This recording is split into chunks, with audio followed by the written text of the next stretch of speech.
Bienvenue dans cette vidéo dans laquelle je te propose de décrypter une scène de la série Parents mode d'emploi.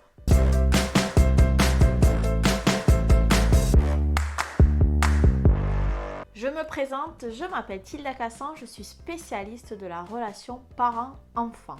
Dans mes vidéos, je m'adresse à tous les parents qui cogitent et qui se posent des milliers de questions sur leur vie avec leurs enfants. Tu vas retrouver des outils et des réflexions pour tenter de comprendre la complexité des relations parent-enfant et d'éclaircir un petit peu tout ça. Si le sujet t'intéresse, je t'invite à cliquer de suite sur s'abonner et aussi sur la petite cloche pour être prévenu dès qu'il y aura une nouvelle vidéo. On va démarrer tout de suite avec le passage en question où la mère et sa belle-fille, qui est une adolescente, se préparent pour le premier jour de la rentrée. Alors c'est parti, on va décrypter tout ça. Allez Yasmine, on y va, on va pas être en retard le jour de la rentrée quand même. Alors là déjà, elle pose le début de la problématique parce qu'en fait, elle est en train de parler d'être en retard le jour de la rentrée. Ce qu'elle verbalise de cette manière-là, elle aurait pu le verbaliser beaucoup plus clairement en disant « C'est important pour moi d'être à l'heure, surtout pour le jour de la rentrée. » Voilà. Au lieu de ça, elle le dit de manière négative, on va quand même pas être en retard le jour de la rentrée. Donc déjà, ça pose une ambiance pas forcément très agréable. Alors on va voir la réponse de Laetitia.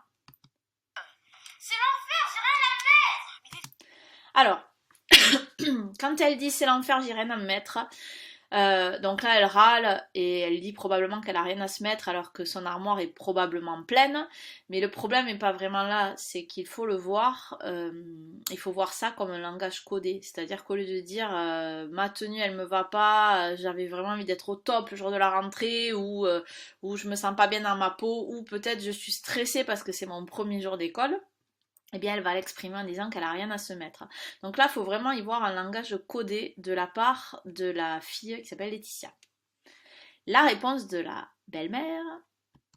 C'était très bien avec ta jupe en jean, et puis tu vas au lycée là, pas un défilé de mode. Alors, donc là, ce qu'elle fait, c'est qu'elle dit deux choses. D'abord, elle ironise en disant tu vas au lycée, tu vas pas à un défilé de mode. Donc elle remet les choses dans leur contexte. Pour elle, la tenue, elle n'est pas importante. Ce qui est important, c'est d'être à l'école pour apprendre, probablement. Donc elle remet un peu les choses dans leur contexte en ironisant. Et la chose qu'elle fait juste avant, c'est d'essayer de la rassurer en lui disant mais t'étais très bien avec ta robe en jean ou ta jupe en jean. Donc pour lui dire qu'en fait sa tenue était très bien. Donc ce qu'elle fait là, c'est essayer stratégiquement de faire en sorte de régler le problème et que la fille arrive maintenant pour qu'elle puisse être à l'heure le jour de la rentrée, parce que c'est ça qui est important pour elle.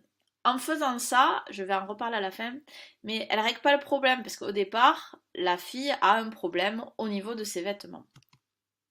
N'importe quoi, j'en ai marre, il est où mon pull gris? Je suis sûre que je l'ai laissé chez maman.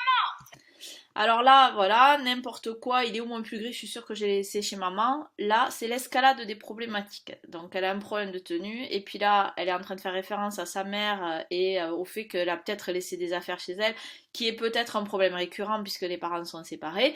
Et en fait, son problème est toujours là, et ça va même en augmentant, puisque la belle-mère, elle, ce qu'elle a fait, c'est qu'elle a essayé de la rassurer, elle a ironisé, et ça, c'est deux choses qui n'aident pas à régler des problèmes, et qui au contraire peuvent les amplifier. Mets bien ton manteau mon chat. Bon Yasmine, je te préviens, si tu viens pas maintenant, on part sans toi, tu prendras le bus. Alors donc, voyant qu'il ne se passe rien et que la fille n'est toujours pas là, la belle-mère en arrive à la menacer de la laisser, de partir sans elle et de la laisser prendre le bus. Donc si elle fait ça, c'est pas par méchanceté, c'est juste parce qu'elle a un besoin qui est celui de partir à l'heure, et que voyant que le fait de rassurer, d'ironiser sur les vêtements, ça fonctionne pas, et bien elle en passe à la menace en pensant que peut-être ça c'est quelque chose qui va être efficace sur la belle-fille. Donc voilà, j'en peux plus, ma vie est nulle, c'est qu'elle part d'un problème de vêtements, en tout cas qui est le problème qui est visible, parce qu'il y a peut-être plein d'autres choses derrière, et puis elle en arrive à dire que sa vie est nulle carrément. Ça va mon biquet, t'es content de rentrer au CE2?